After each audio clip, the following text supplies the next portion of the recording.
Hey everybody, thanks for joining us today. I'm here with Pastor Chad, lead pastor at Freedom Life Church, and we're excited to talk to you about this last sermon that was a great sermon. We had a great time in the service. It was just fun to talk about, in my opinion. It was some things, it was very quirky at times, and it was we're going to bring up this question later on, but I think you were hitting on something this last sermon that people needed to hear. And so if you've missed that sermon, make sure that you check it out. Go to our Facebook. You can scroll down, and it'll take you to our link, or you can just go straight to freedomlifechurch.net, and you can check out all of the sermons if you've missed any. And you can check out our previous follow-ups. You can also go to our resource tab, and you'll see a reading plan for the book of Exodus, because that's where we're on. I think we're on We're about to update that too. Yeah. Because it's got just through the end of the year, the reading plan there. Right. And so instead of it being like this long thing for the reading plan, we'll put one up that's... It kind of goes along with the sermon. Absolutely. And it helps everything kind of go along. It helps your experience here on Sunday morning. So I hope that you check that out and take advantage of that. In this last sermon, you brought up that you're going to mention something in the follow-up, and you kind of, so we're here. I guess I'm kind of stuck with having to talk about it. You have to now. Said it in the sermon. No, because I did that. I mean, I did it intentionally, and that's the reason why I said, hey, I'm going to throw some things in the video, which I think is why I like doing this, where we have some time to kind of maybe cover some things that really we either left out just for time's sake, or left out on purpose, or just didn't cover this time. Like we don't want to do that this time. And we had a lot of that, because if you read all of chapter 4, because technically that was the sermon today. Yesterday it was supposed to be all of chapter 4. I mean, that's what it is. And so, but we didn't read all of it, and we didn't talk about all of it. I think most people appreciate that we didn't read all of it. Yeah, well, yes. I mean, I think it's good that we didn't read all of it, because then I think we would almost feel too much of a need to try to cover all of it. But there was a good chunk of text down at the end of chapter 4 that we did not read. Yeah. And so, so one of the things that I wanted us to talk about here is just go, okay, why didn't we? What's there? One of the simplest answers that I can give of why I chose not to at this point is because some of the things that's getting talked about, like verse 18 to the end of the chapter, is almost like a flash forward, because he's talking about, Aaron and Moses, going to Pharaoh, and this is what you're going to say to him. So it almost gives us like a flash forward, and then it goes into God going, hey, but I'm going to harden Pharaoh's heart, like he's not going to let you go until later. And then you're going to tell him, hey, Israel's my firstborn son. He goes into that kind of concept, which ties into the weird chunk of text that's actually in there that I'll get to in a second. But he says, you're going to tell him Israel's my firstborn son, let him go, or else I'm going to kill your firstborn son. So we kind of get this flash forward of the conversation that we're going to cover those pieces later.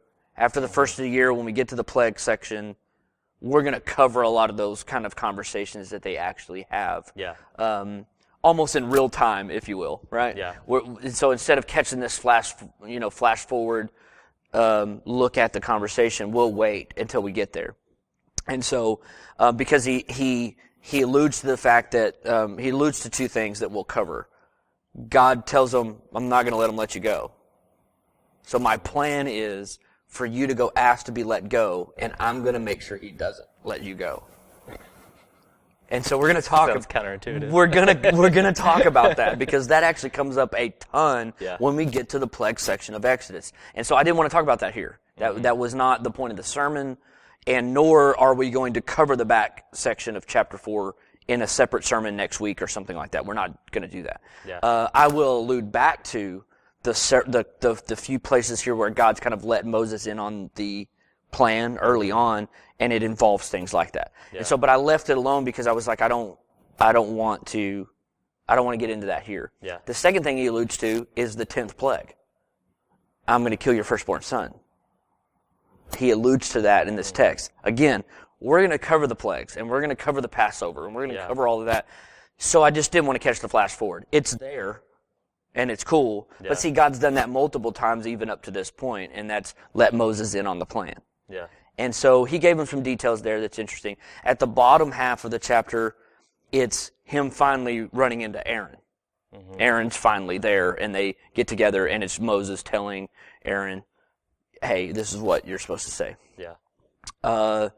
But then there's that weird little section in the middle that probably nobody thought about it, probably, because they probably didn't read that far ahead, although you should have if you were following the reading plan. If they did, maybe they were going, oh, he wanted to leave that alone because it's about circumcision.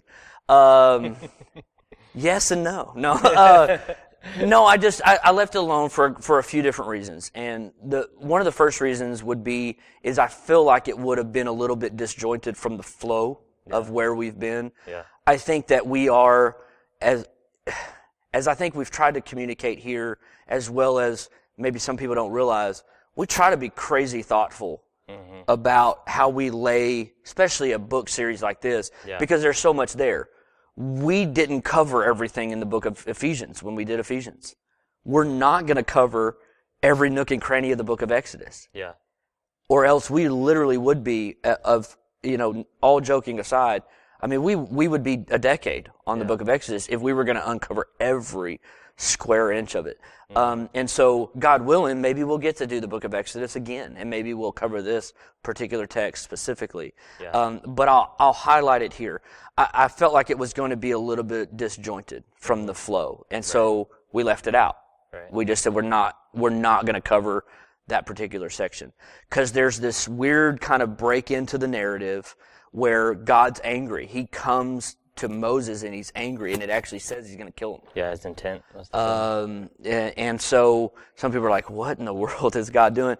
And then Zipporah, his wife, goes and circumcises their son and brings his foreskin and touches Moses' foot with it. I mean, it's this whole kind of weird scene where you're just like, I don't understand what's happening. Well, circumcision was a sign of covenant. Right. That's the whole idea. And that would have been, that was a heavy thing in Jewish culture after we get to Abraham and this covenant happens.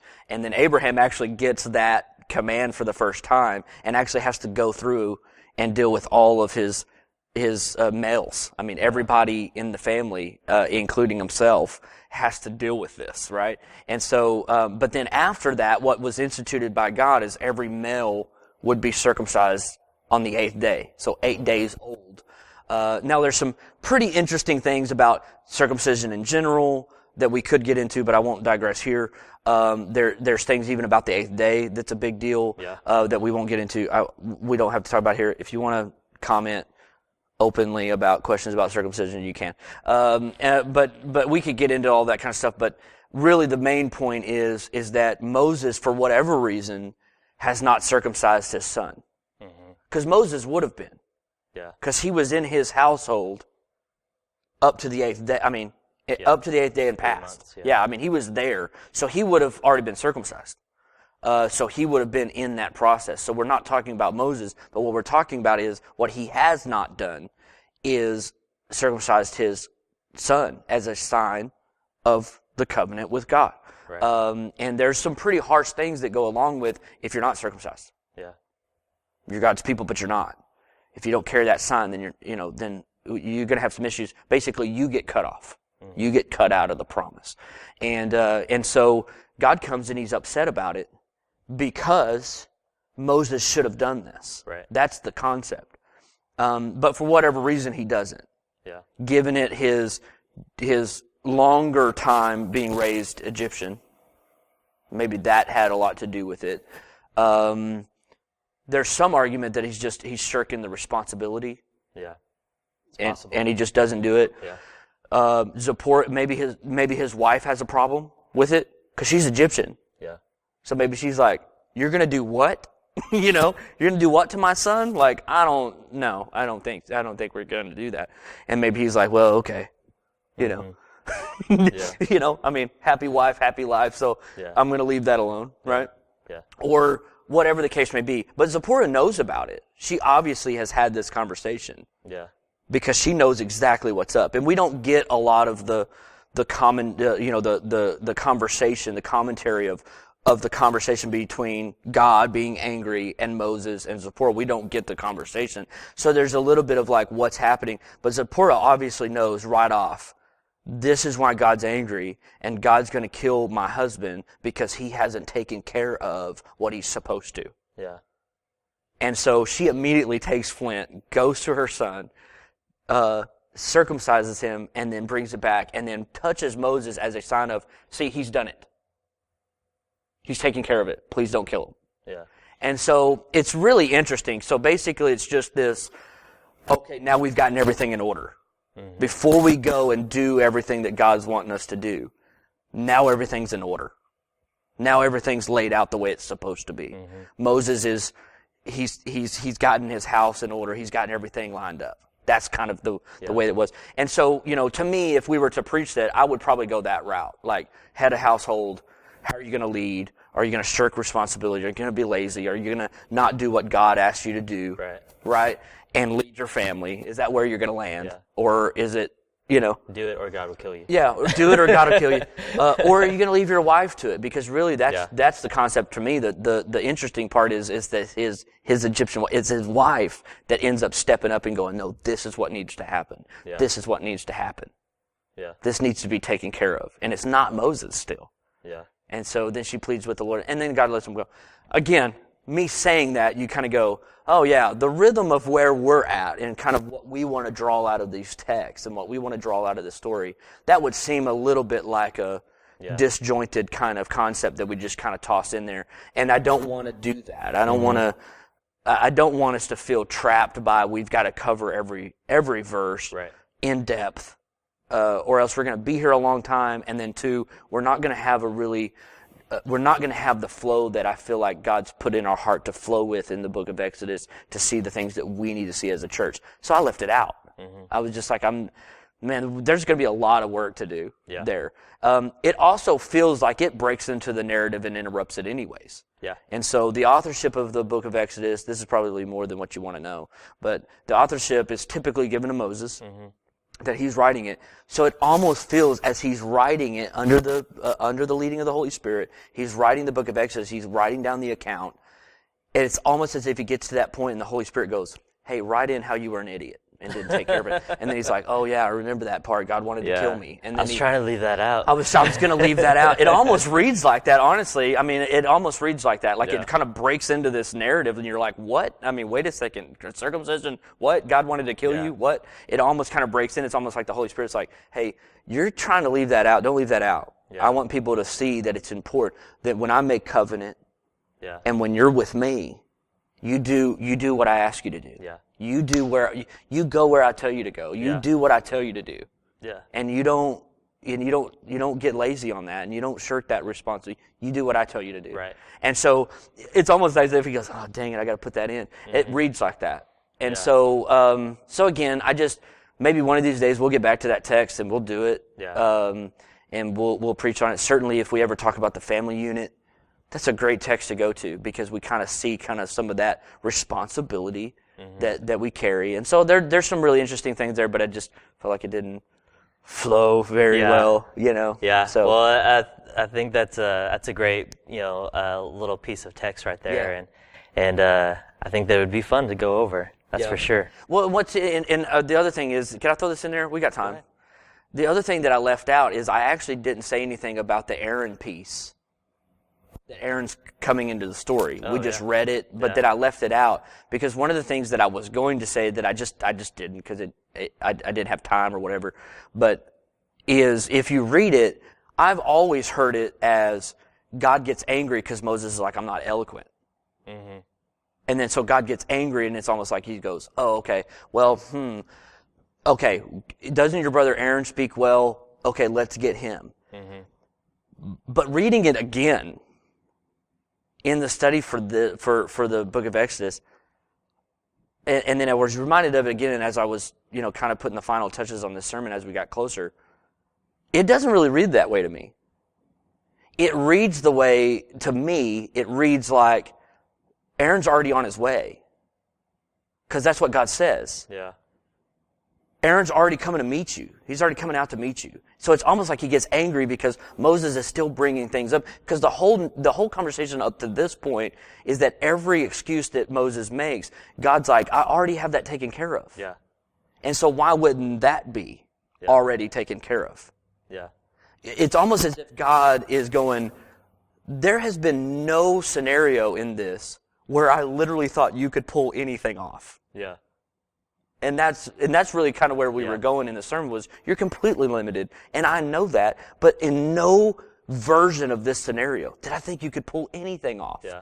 So your brother Aaron's coming out to meet you. And it's almost as if he's angry, not because he's going to have to figure out who else he's going to get. Yeah. He's just angry that Moses won't just get up and go. Yeah. Get into the plan. Yeah. And get after it. I already have Aaron on his way. Yeah. You know, and so I love that. It's almost, I almost hear it like me as a dad sometimes, like if I get frustrated, instead of being really angry, it's almost like, like I'm almost laughing under my breath, like, there's nothing about you that is awesome. Like, so I knew that your brother Aaron's already on his way and he's going to greet you. Yeah. And he's going to be happy to see you. You know, when you were like, nobody's going to receive me, your brother Aaron, he's already on his way. Yeah. I've already taken care of that. Can you please just get up and move towards the purpose that I have for you? Yeah. And just not worry about all the limits, all the things that could limit you, your limited resources to pull this thing off. Yeah. Could you just get up and move and everything's going to meet you where it needs to be? Yeah. Yeah. That's the way it reads to me. Yeah. Is it's different because God already had that plan.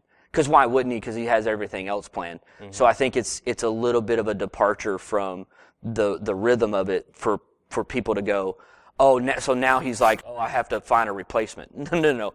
Aaron, I think, was the plan all along. I think it is all along, because why wouldn't God know that Moses doesn't speak well? Which is also kind of weird because that's a totally different portrayal of Moses that we've ever seen. Mm-hmm. Every kind of portrait of Moses that we ever see, like in movies and stuff like that, that's not him. Yeah. You know, I mean, Charleston Heston is like, when are you going to free my people? You know, to God in the movie. It's probably a poor quote, but that's basically what he's doing. And then when God's like, well, I'm going to send you, he's like, well, of course. You know, he's basically like, absolutely. And, you know, and so when you get those kind of, even in that, I think I mentioned it in the sermon, that Bible series it was really good. But then the Moses character, like, at one point looks into the screen and is like, I'm going to free my people with the power of God. Yeah. And I'm like, that's not Moses. That's not the Moses we get. Well, you know, that kind of goes back to the Bible, where it's like the Bible is always truthful and it's not trying to pull any punches. And, and even with movies, you feel that, I'm sure, with people in the movies where they were like writing this out and stuff, and it's like, we don't really like that Moses was so a pansy, passive. Yeah, so passive, and no, we're gonna make it where we're gonna just adjust this a little bit and make it where Moses looks good. Yeah, so Christian Bale can play him. Yeah, you know, I mean that's basically it. You know, so it was one of those things where the Bible is like, Bible is truthful, and if he wanted to make Moses look good, then I guess it could have, but that's not what happened. But that's not what happened. We get a very almost feeble, passive glimpse at this guy on the backside of nowhere who's completely limited. Yeah. You know, and God's going, but I've already worked out all of those details. Yeah. To get my plan done, but through you. Yeah. Yeah. You know, so. Well, speaking of limited, you brought up that we're all limited. Mm-hmm. And, some people are more limited than others. I think you made that pretty clear. Now, one of the things that you've said in the past, in past sermons, and I think you've even mentioned it a little bit on a past follow-up videos, is that not being good enough is a good thing for us. Yeah. Knowing that we are not good enough, that we are limited, that's actually a good thing for us to know, for us to be. And how do we step into that, and why is that a good thing for us? Well, I think it's because if you think that you are, you won't seek anything else above you. And there's a God above us that we need. Mm-hmm. And Actually, I think it's captured really well in the Mark 10 text. We didn't read all of it either, but the Mark 10 text with the conversation between Jesus and the rich young ruler, the point for the rich young ruler is he's got everything. Yeah. He literally has everything. And according to him, he's obeyed everything. Yeah. And so he really doesn't see the need for this. And so then when it's at a cost to him to any degree, but the struggle is that, if somebody's got everything that they could ever want and have everything figured out in life and they're just really good at things, then sometimes they don't see that they are actually, what Jesus will say at one point is, you guys have everything you want, but you don't see that you're blind, naked, and poor. You don't really see that on the inside, everything's messed up. Yeah. And sometimes I think if people can land, if we as humanity can land in a place where we see our brokenness, we see our sin, we see where we've fallen short, we see how limited we are, we see that we're really not as good as we think we are. Right. Because of some of the choices that we make in the dark, even, when nobody else is looking, those decisions that we make, and we really get honest with ourselves and go, we're really not as good as we think we are. That's the best news in the world, because what that means is then the natural thing for us to do at that point is then to look up and to see our need for the hope of Christ, to see the need for the rescue of Christ, the blood of Christ, the sacrifice of Christ, the goodness of Christ, the righteousness of Christ, that I need something, as Paul would say in Philippians 3, I want a righteousness not of my own. I want to be made right before God, but not under my own doing, because I realize I can't do that. Yeah. But when we're convinced that we can, that's a danger. Yeah. To me, that's maybe the most dangerous deception of the enemy, is to try to convince us that we can be good enough. Yeah. That we have no limits, that we can do whatever we want to do, and that, man, we can be righteous and we can be that person. I think that's a self-deception even, and that is that's a lie. It's a lie, and it causes us not to look anywhere else but in ourselves. Yeah. And I think that's a real problem. Yeah. And there's, unfortunately, even books in our Christian shelves that will preach that to us. Right. There's preachers on platforms in churches that will preach that to us. Right. That will try to tell us, man, you can pull yourself up by your own bootstraps and just figure this life out. And I could pick on it. Hey, girl, wash your own face. And man, you possess all you need to get your dreams done. Yeah. And realize everything that's good in life for you, and you have all of that in you.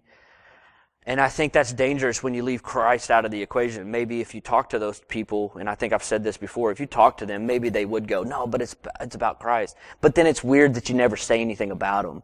And I think that's dangerous, because the whole point of me even trying to get people to at Freedom Life to understand you're not good enough, and that's the best news in the world, because that means you got to look to Christ. You got to look to your hope. You got to look to the cross. You got to cling to the gospel. Yeah. You're showing people the need for the Savior. I mean, that's where life is. Yeah. That's where life is. Anything else is death. Anything else is death. And it won't matter the amount of success you end up getting, or your ability to make $1 million, or whatever. All that stuff is good, but man, it'll fail you. It's not a savior. And if you think that, and what I see in so many people is they might be really, really good at something. Maybe they're really, really good at business, or really, really good at making money, or they're really, really good at this, or really, really good at that. And they just live in that euphoria of their greatness in that area until they run into something they can't handle. Yeah. And then they come see me. Right? Then we're sitting across a table and they're going, I don't understand. Right. Because they've never experienced lack or failure or brokenness, or, when that relationship's fallen apart in their life, that marriage is broken. Yeah. Then we're sitting across the table and they're going, I don't understand that, because they've always been successful. Yeah. And that's the danger. Yeah. Is that when you see everything as I can just do whatever I I've set my mind to. I think that's dangerous. Yeah. And some people get a little bit like tied up about that. But that's the reason why I said in the sermon, Moses obsesses about his limitations. The problem is that he stops there. So what I'm not saying is stop there. Oh, I'm terrible. Yeah. Don't stop there. Right. Oh, I'm limited. Don't stop there. That's not the point of the sermon. Listen to the sermon. The point of the sermon is look up. There's a God that's communicating to you, that wants to use you, that wants to take you somewhere. And so that, he'll give you a better dream to live into, a better cause to live into if you'll look up. Right. And so it's not stop there. So I would never want that to be communicated, because some people go that way. Some platforms and some books go that way. You're a terrible person. Thanks. Let's go. And that's not it either. It's don't stop there. Right. It's, man, look up. There's a God around you. This God is here, and he wants to make you whole. He wants to save you, and then he wants to use you in powerful, limitless ways, impossible ways. Yeah. And so I was hoping that I did a decent job at communicating the gospel aspect of that from that Mark 10 text, that your whole of your Christian life begins with the collision of your limited abilities. First and foremost in your ability to save yourself. Yeah. It's a collision of your limited abilities, but then God's impossible purpose and his salvation that comes even for us, and so that's why it's good. That's why it's a good thing.